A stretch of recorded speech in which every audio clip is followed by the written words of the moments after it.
Hi there. My name's Carol Malyon. This is my new book of short stories, Underneath the Water with the Fish. And what I was going to read to you today is something called Thanksgiving Dinner. It's not really so typical of the stories in the book, but everybody just missed a big Thanksgiving dinner recently, and due to the COVID. And this is to make you all feel better that you missed it. Thanksgiving dinner. Everyone's talking about last night's sitcom on TV. There's lots of time to discuss it while bowls and platters are passed around. Turkey, mashed potatoes and mashed turnip, green beans with cheese sauce. Try some. I used 3 different kinds of cheese this time. See if you can guess which ones they are. Creamed cauliflower, glazed carrots, and onions. Cranberry sauce, sage and walnut stuffing, giblet gravy. They keep coming, one bowl after another, accompanied by encouraging comments. Just try a spoonful of this. Try some of that. Aunt Rita's bread and butter pickles, Aunt Charlotte's pickled watermelon rind, all mixed in with TV chatter. I can't stand that new boyfriend on that sitcom. He never holds the door open for her. How about you, Elmira? Do you get to watch that show? Does Baby Burton give you time out to watch the tube? Maybe he will now. Guess what he found this week? He's got a new toy. He found his wiener.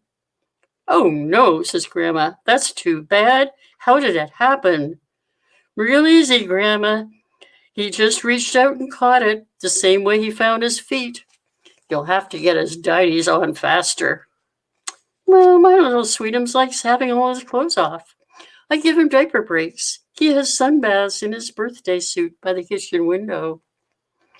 Aunt Rita speaks up. Diaper breaks? What kind of foolishness is that? My Georgie never had bearskin sunbaths. I hustled him into his clothes, out of one layette set and into the next, quick, so he wouldn't catch cold. He never had a chance to play with himself. Everyone looks at George. He brought his new girlfriend to this dinner and now regrets it. Eugene says what everyone's thinking. So, George, how old were you when you discovered yours? George studies the mashed turnips. I don't remember. George's girlfriend gets all huffy and leaves the room, but she's not gone long. Where's the bathroom? She stage whispers near George's ear. Upstairs to the right, he tells her, but Gramps is still in there. He takes a while.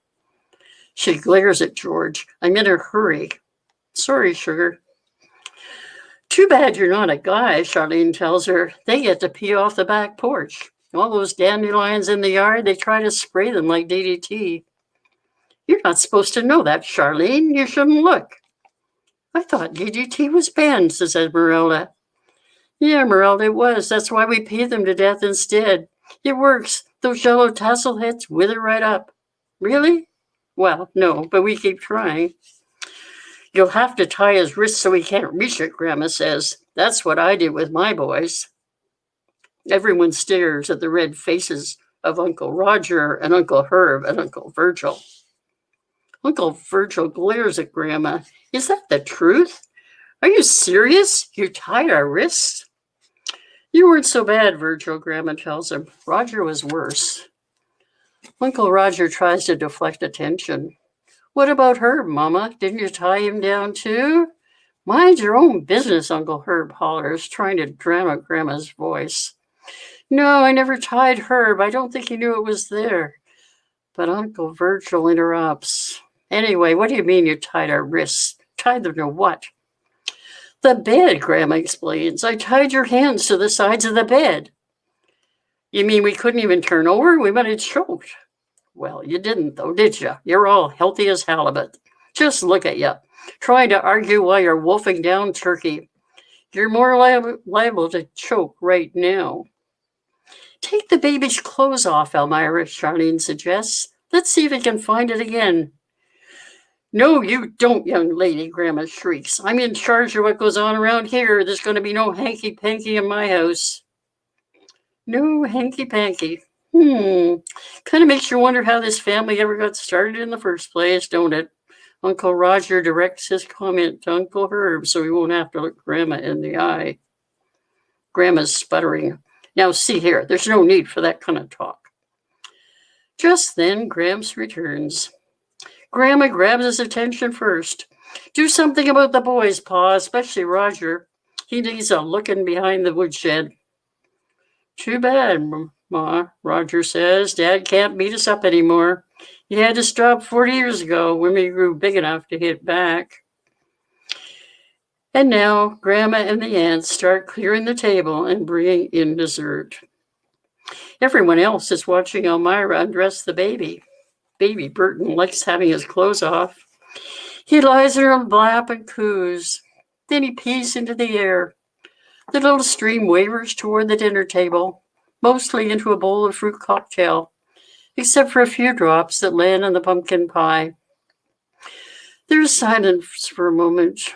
Then Uncle Virgil murmurs, "Good shot, kid. Too bad there's no dandelions this time of year." Just then, Grandma comes back from the kitchen, bringing a serving spoon and a pie knife. "Well, now," she says, "it's time for dessert." Then she remembers her manners and turns to George's girlfriend to serve her first. Thank you.